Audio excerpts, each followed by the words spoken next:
안녕하세요. 저는 한국과학명주학교 10학번 한혜정이라고 하고요. 졸업한 이후에 카이스트에서 생명화학공학과 학부를 졸업하고 지금은 과학기술정책대학원에서 박사과정 하면서 특히 과학 철학과 과학 정책을 공부하고 있는 한혜정이라고 합니다. 네, 혜정아. 혜정아, 그래. 후배들이 KS에서 연구했을 때 뭐 어떤 주제로 연구했는지 궁금해 하더라고. 너무 오래된 일이지만 그래도 그 KS의 연구를 한번 이렇게 뒤돌아보면서 뭘 했는지. 네. 저는 한국과학명주학교 다닐 때 이제 주로 화학 전공이라고 말할 수 있는 사람이었는데요. 그때 뭐 그냥 많은 고등학생들이 그렇듯이 엄청 특정한 주제를 하기보다 이것저것 했었는데 기억에 남는 건 제가 고등학교 3학년 때 졸업 연구로 계산화학을 했었어요. 그래서 그때 물 분자를 갖다가 계속 시뮬레이션 돌려보고 했는데 지금 생각을 하면은 뭐 당연히 굉장히 뭐 수준 높은 연구는 당연히 아니었지만 그때 관심을 가졌던 것 때문에 이제 화학에 대한 철학에 관심을 갖게 되어서 결국 이렇게까지 오게 된 것 같습니다. 그 생화공에서 이제 생화공이라 하면은 이제 생물이랑 물리랑 화학 약간 모든 거를 좀 폭넓게 다룬다고 들었는데 생화공 내부에서 공부를 할 때 이제 가장 공부를 많이 하게 되는 과목은 어떤 것일지 궁금합니다. 네. 그게 제가 아까 이전에 말씀을 드렸던 것처럼 제가 지금은 생명화학공학과에 적이 있지는 않아요. 그래갖고 제가 지금 당장의 커리큘럼을 이렇게 이거다라고 말씀을 드리기에는 좀 그렇긴 하지만 제가 학부에 있었을 때는 정말 이렇게 다양한 과목들을 자기가 되게 자율성 높게 선택을 할 수 있었어요. 그래서 그냥 나는 생물이 특히 좋다 하면 생물 과목들 많이 들으면 되고 저 같은 경우에는 물리를 되게 못했거든요. 그래서 그냥 물리 관련된 과목들 잘 피해 다니면서 잘 들었습니다. 생명화학공학을 전공하면서 이제 어려웠던 점이나 좀 힘들었던 점 같은 게 어떤 게 있었는지. 제가 뭐 학부 수준에서 제 경험에서 말씀을 드리면은 제가 생명화학공학과라는 게 굉장히 넓은 분야를 다루는 과예요. 그래서 예를 들어서 제가 뭐 화학과, 생물학과 이런 데를 갔으면은 되게 전통적으로 탄탄한 커리큘럼을 갖고 엄청 깊숙이 공부를 했을 텐데 생명화학공학과는 상대적으로 그렇지 않거든요. 그래서 그게 뭐 한편으로 더 재밌고 자유롭기는 하지만 이렇게 뼈대 그 축이 좀 상대적으로 없으니까 약간 혼란스러웠던 점도 있었습니다. 그 많은 학과들 중에서 생화공을 고르신 이유가 뭘까요? 생화공만의 매력이 무엇인지 궁금합니다. 생화공만의 매력은 이렇게 자유롭고 여러 가지를 다 해볼 수 있다 이런 점이었어요. 그래서 제가 뭐 나는 화학과 아니면 나 뭐 생물학과 이런 거를 가기에는 저 다양한 거를 해보고 싶었어서 생화공을 선택하게 된 게 컸습니다. 생화공에서 이제 연구하셨던 연구의 이제 연구 방법 같은 게 제가 사실 생화공 학부에서 연구라고 할 만한 걸 저는 하지 않았어요. 연구는 저희 건너뛰고 그때 기업 인턴으로 갈 수가 있었어서 그 하이닉스에 제가 SK 하이닉스. 네, SK 하이닉스의 이제 반도체 공정 쪽을 경험을 이렇게 인턴으로 조금 해봤었습니다. 그거 좀 경험을 좀 공유해 주면 좋을 것 같은데. 음, 인턴 경험. 뭐 얼마 동안 네. 뭐 어땠는지, 노동 강도, 얼마나 뭘 배웠는지 이제 애들은 이제 상상할 수 없으니까. 네. 그때가 이제 한 달 동안 이제 뭐 카이스트 서울대 포스텍 학생들 대상으로 SK 하이닉스에서 인턴을 모집을 했었는데요. 그래서 가서 사실 제가 그 회사에 도움이 될 만한 업무를 하지는 않았었어요. 근데 한 달 동안 가서 뭐 거의 교육을 받은 건데 반도체라는 게 저희가 뭐 반도체 되게 기본적인 원리는 뭐 고등학교나 뭐 대학교 때 배울 수는 있지만 실제로 실용적으로 필요한 지식들은 뭐 아무래도 접할 기회가 없잖아요. 근데 그런 거를 기본적으로 교육을 받았고 이제 만약에 내가 반도체 회사에 들어가게 된다면 이런 일을 이렇게 하게 되겠구나 하고 좀 실제로 느끼는 기간이었습니다. 네, 저 생화공을 만약에 졸업하고 나서 그 이후의 진로는 어떻게 되는 건지가 좀 궁금합니다. 네. 정말로 다양한데요. 이게 뭐 학계로, 그러니까 뭐 교수직이나 그런 데로 가는 친구들도 많이 있고요. 그러니까 박사를 한다면은.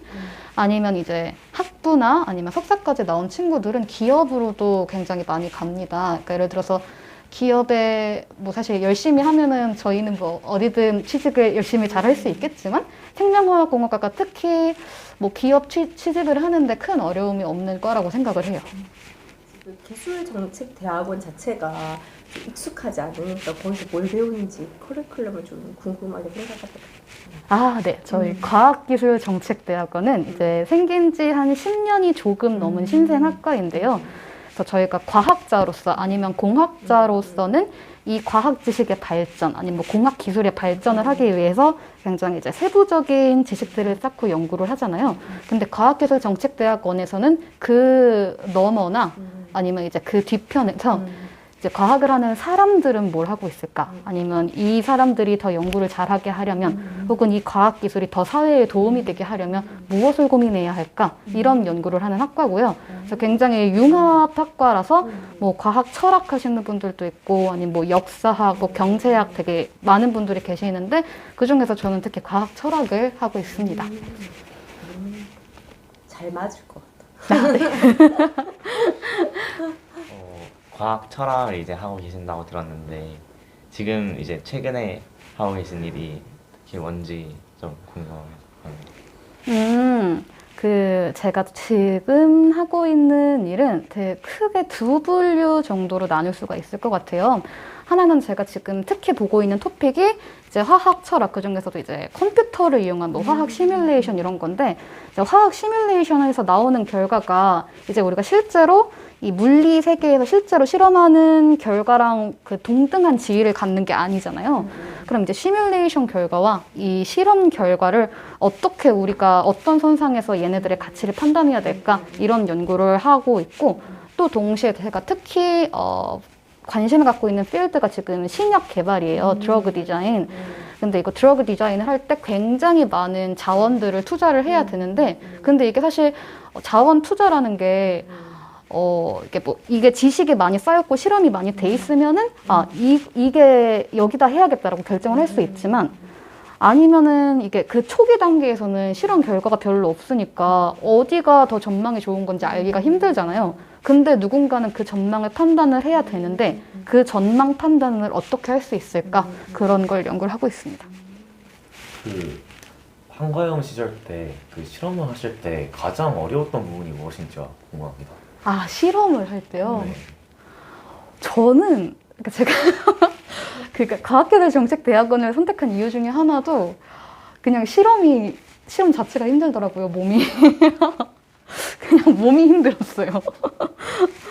그래서 맞아. 그 정도 동의. 또 재밌는 질문 중에 하나가 4차 산업 이후에도 이렇게 생화공이나 이게 계속 중요할 것인지 이제 1학년이다 보니까 이런 질문을 또 했거든요. 거기에 대한 어떤 대답? 4차 산업혁명. 네, 요새 이렇게 최근 한 1, 2년 전에 큰 키워드였었죠. 네, 저는 뭐 당연히 뭐 그 이후에도 생명화학 공학이라든지 그런 게 다 중요하게 있을 거라고 생각을 하거든요. 그러니까 이게 뭐 당연히 전통적인 방식 그대로 남아있지는 않겠지만 컴퓨터나 AI랑 융합을 하는 방식으로 주로 그러니까 계속 중요할 거라고 생각합니다. 이 학번. 네, 와우.